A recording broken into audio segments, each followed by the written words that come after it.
Hello, welcome to core thoughts. আমি আগে মাঝে মাঝে ভাবতাম যে মানুষ যে কবুতর দিয়ে পত্র প্রেরণ করতো, আদান-প্রদান করতো, ওটা ঠিক আসলে কতটা ভ্যালিড ছিল? মানে কবুতর ঠিক কতটুকু রেঞ্জ পর্যন্ত লোকেশন ডিটেক্ট করতে পারতো বা মনে রাখতে পারতো? আ তবে আমি কোথায় জানি শুনছিলাম যে ওদের জিপিএস পাওয়ার খুবই ভালো। সো সেই জায়গা থেকে হয়তোবা ভালো। কিন্তু ওরা কি রাতে দেখে? মানে ধরেন কারো মন চাইলো যে সে রাত ১২টা ১টার সময় পত্র প্রেরণ করবে। অ্যান্ড দেন পাঠায় দিল কবুতরকে। অ্যান্ড কবুতরকে রাতে দেখতে পাবে। অ্যান্ড যদি কবুতর রাতে দেখতে পায়, তাহলে যার কাছে কবুতর যাচ্ছে, যদি তার জানলা বন্ধ থাকে, তাহলে কবুতর তাকে কিভাবে রিচ করবে? এখন হইতে পারে যে জানলার বাইরে সে ওয়েট করছে যে সকাল হইলেই বান্দর যদি জানলা খুলে তাহলে যদি আ আমার পত্রটা সে পায়। এখন এর মধ্যে মানে রাতের বেলা তুমুল ঝড় নামছে অ্যান্ড পত্র তো ওইখানেই শেষ। আমি কবিতা চিন্তা করলে যে পত্র নাই, তাহলে আর থেকে কি হবে? চলে যাই। এখন কবিতা সেটা আবার আ তার হচ্ছে যে আরকি প্রেরক ছিল, তাকে কিভাবে বুঝাবে বা কিভাবে বলবে যে তোমার পত্রটা আসলে যায় নাই? It's really it was really complicated and আমার মনে হয় এই কারণেই হচ্ছে যে আম মানে ওই যুগে আরকি মানুষের কমিউনিকেশন খুবই কমপ্লিকেটেড ছিল। অ্যান্ড সেজন্য হয়তোবা কি বলে? লালি মজনু, শিরি ফরহাদ এদের মধ্যে মিসকমিউনিকেশন হইছে অনেক। অ্যান্ড প্রবাবলি আমরা এই স্টোরিটা যেভাবে জানি সেভাবে হয়তো স্টোরিটা ছিল না। হয়তো স্টোরিটা অন্যরকম ছিল। মানে তাদের কবুতরগুলো ঠিকমতো কাজ করেনি সম্ভবত। বাট ওয়েল আমরা তো আর কবুতর যুগে বাস করি না। আমরা ইলেকট্রনিক মিডিয়ার যুগে বাস করি। প্রেরকের সাথে প্রাপকেরও হচ্ছে যে আম ইনিশিয়েট থাকতে হয় বা ইন্টারেস্ট থাকতে হয়। আদারওয়াইজ আসলে কবুতরের দোষ দিয়ে তো লাভ নাই। ওয়েল এখন বর্তমান যুগে আমরা আসলে কবিতার দোষ দিই না। বর্তমান যুগে হতে পারে যে কারো নোটিফিকেশন হয়তো অফ থাকে। কেউ হয়তো আইলিশা পড়ে থাকে। দিন-রাত এক হয়ে যায়। অথবা কেউ হচ্ছে যে আম খবরই নাই। এত ওই যে আইনস্টাইন হয়ে গেছে। মানে এত কাজে ব্যস্ত যে পানির পাত্রের মধ্যে হচ্ছে ডিম না দিয়ে ঘড়ি দিয়ে দিছে।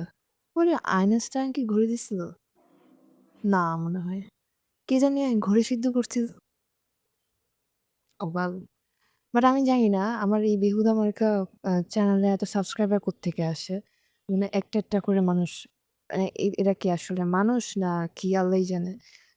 মানে আমি ইউজুয়ালি আমি হচ্ছে যে খুব যেকোনো জিনিস আমাকে ফলো করার আগে হচ্ছে যে ধরেন যে আমার সামনে একটা কনটেন্ট আসছে। কন্টেন্টটা দেখলাম হাই কোয়ালিটি খুবই ভালো। তখন হচ্ছে পেজের ভিতরে আ ঢুকি। ঢোকার পরে বাকি আদার্স জিনিসগুলো দেখি মানে আদার পোস্ট, ভিডিও যারা থাকে। দেখার পরে তারপরে আমার হচ্ছে মনে হয় যে আচ্ছা না ঠিক আছে এটাকে রাখা যায়। And then I start following and আমার এই ধরনের রুচিবোধের কারণে এটাকে রুচিবোধ আমার বললাম আমার জায়গা থেকে এটা এক ধরনের রুচিবোধ। এটা অন্য কারো কাছে অরুচিবোধ হতে পারে। আর আমার সেই রুচিবোধের কারণে আমি হুমায়ূন আহমেদের বই পড়ার একদমই সাহস করি না। বিকজ যখন আমি কোনো বই পড়ি আমার কাছে মনে হয় যে ওই সময়টা খুবই পবিত্র একটা সময়। হতে পারে আপনি ওই বইয়ের উপর কোনো সিনেমা বানিয়েছেন। কিন্তু বইটা যখন আমি পড়তেছি that was very important to me to connect my whole body, mind with that piece. So সেজন্য আমি তার বই পড়ার একদমই সাহস করি না। আর ইউজুয়ালি দেখা যায় যে তার তো ডেফিনিটলি কোনো লার্নিং ম্যাটেরিয়ালস নাই। এবং ইভেন থাকে যে আ এই যেমন আমি বুঝলাম না জুলাই পরবর্তী সময়েও হুমায়ূন আহমেদের লেখা কেন বাংলা বইয়ে বা এনসিটিভির মতো একটা ইম্পোর্টেন্ট জায়গায় ইনক্লুডেড হয়। ওয়াল এনসিটিভি পুরোটাই একটা বেহুদা স্ট্রাকচার ফলো করে। তাদের বইয়ের মানে যেটা আমরা হচ্ছে যে ১০ বছর আগে পড়ে আসছি সেই কনটেন্ট, টপিক, প্যাসেজ এখন পর্যন্ত তারা ইউজ করে। মানে এটা মানে বেহাইয়া ছাড়া আর কি বলা যায়? ওদেরকে একটাই টাইটেল হইতে পারে বেহাইয়া, বেহুদা। এরা যুগের পর যুগ বসে আছে, খাচ্ছে, থাকছে। কিন্তু কোনো আপডেট নাই, অ্যাডাপ্টেশন নাই, কিচ্ছু নাই। মানে কিছুই নেই। অ্যান্ড জুলাইয়ের পরে হুমায়ূন আহমেদের লেখা কিভাবে বাংলা বইতে ঢুকে তাও আমার ক্লাস 10 এর মতো একটা ইম্পোর্টেন্ট স্টেজে। ওখানে উনার যুদ্ধ পরবর্তী সময়ের একটা রাইটিংস দেওয়া হয়েছে। অ্যান্ড রাইটিংস গুলো এখানে মানে আমার বলার দরকার নেই। বাচ্চারাই বলতেছে যে এখানে সে এটা কি বুঝাইতে চাইতেছে।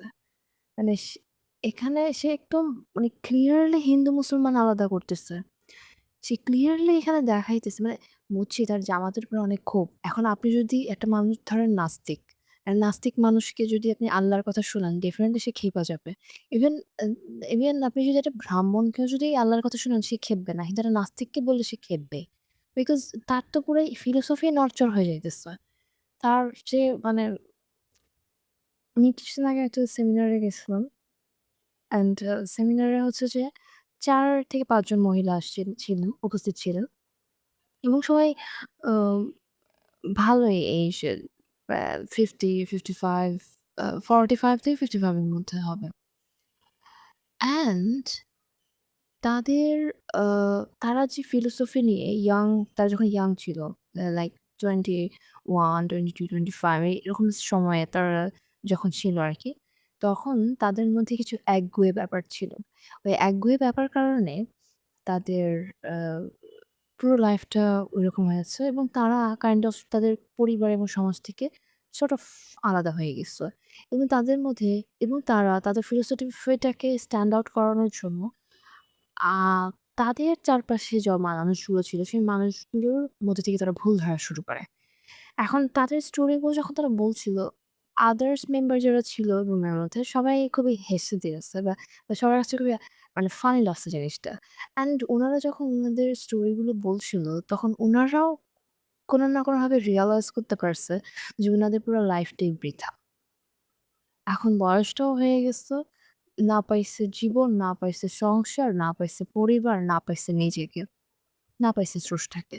তো স্রষ্টাকে যেকোনো সময় পাওয়া সম্ভব। স্রষ্টা সবসময় উন্মুক্ত আপনার কাছে। অ্যাম সো আমার মনে হয় তাদের শিফট করা উচিত তাদের মাইন্ডটাকে।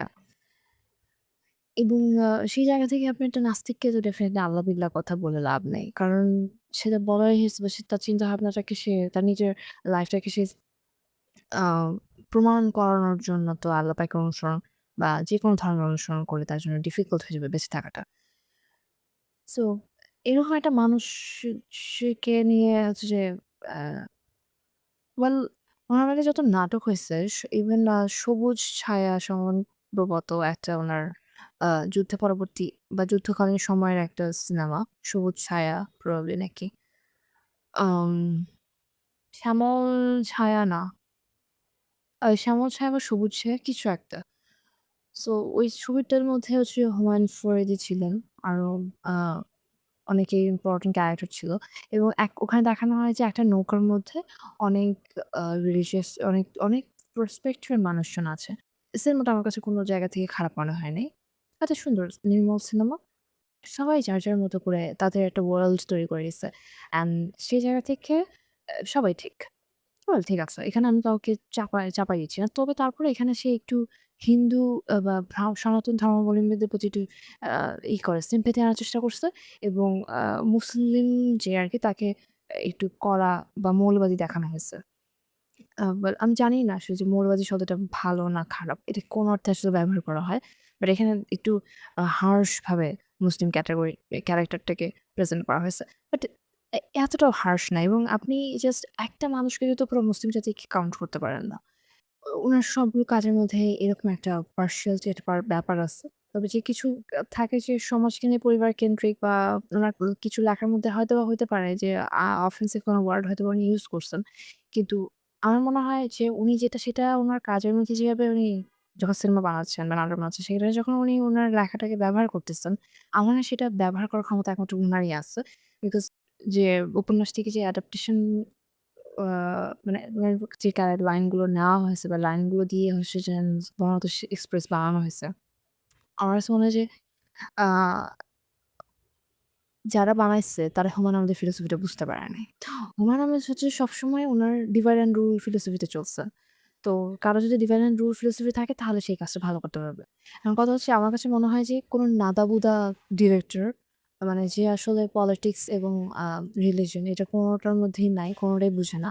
এবং কেন তাকে বলা হয়েছে যে আপনি একটা সিনেমা বানান এই ক্যারেক্টার গুলো নিয়ে এরকম স্টোরির উপরে। আমার মনে হয় সে হিসেবে জানে না। বলে আমি আন্দাজে কথাটা বলতেছি এটা ঠিক হচ্ছে না। আমার ডিরেক্টরটা কে সেটা দেখা উচিত ছিল। বাট আমার ওর কাজটা দেখে মনে হয়েছে যে সে নাদাবুদা বাচ্চা কিচ্ছু জানে না। এবং তাকে যে তার যে ডিরেক্টর বা আরো যারা আরকি প্রোডিউসার যারা আছে তারা তাকে যেভাবে ইন্সট্রাক্ট করছে সে সেগুলোকে নিয়ে একসাথে করে একটা কোনরকম একটা সিনেমা বানায় দিছে। ওয়েল হুমায়ূন আহমেদের জিনিস নিয়ে যদি আপনি কাজ করতে চান তাহলে ফার্স্ট অফ অল আপনাকে নাস্তিক হইতে হবে। এরপরে হচ্ছে নাস্তিক honestly হুমায়ূন আহমেদ নাস্তিক। বাট আপনার একটা নাস্তিক ফিলোসফি থাকতে হবে। এরপরে হচ্ছে আপনার ডিভাইড অ্যান্ড রুলস ফিলোসফি থাকতে হবে। এরপরে আপনার যথেষ্ট পরিমাণ বিদ্বেষ থাকতে হবে ইসলাম ধর্মের প্রতি। এরপরে আপনার যথেষ্ট ভালোবাসা এবং আন্তরিকতা থাকতে হবে আমাদের পাশের বন্ধু রাষ্ট্রের প্রতি যে কিনা প্রতিদিন আমাদের দেশে পুশিং করার চেষ্টা করে। তবে বরুণা এক্সপ্রেসের আ ডায়ালগ নিয়ে যারা হো, হো, হা, হা করতেছে, ছোট, ছোট ক্লিপ বানাইতেছে, তর্ক-বিতর্ক চলতেছে অ্যান্ড এই তর্কটা মানে ওয়েল বাংলাদেশের মানুষ এত বলদ কেমন করে হয় মানে আমি বুঝি না। মানে আমার কাছে খুবই দুঃখ লাগে। ওই যে অনেকে বলে না যে লজ্জিত আমি আ এটা হয়ে, লজ্জিত আমি ওইটা হয়ে। আমার কাছে মনে হয় যে লজ্জিত আমি বাঙালি হয়ে এবং লজ্জিত আমি একজন নারী হয়ে। বিকজ নারীদের মাথায় ঘিলু ডেফিনিটলি খুবই কম থাকে। আমি লজ্জিত একজন নারী হিসেবে যে নারীরা সবসময় তাদের গিলুহীন ব্যক্তিত্বের আ কি বলে? বহিঃপ্রকাশ ঘটায়। অ্যান্ড আমাদের প্রধানমন্ত্রীর অফিসের টেলিফোনের তার চুরি হয়েছে। So it's not just simple thing but এটা সম্প্রসারিত হয় না, এটা নিয়ে কোনো কথা নাই। অ্যান্ড সবসময় হচ্ছে যে আমাদের দেশে যত ইম্পোর্টেন্ট ঘটনা ঘটে সেগুলোকে কি সুন্দর করে যেন বিভিন্নভাবে ডিস্ট্রাক্ট করে ফেলা হয় বা অন্য নতুন, নতুন টপিক উদ্ভাবন করা হয়।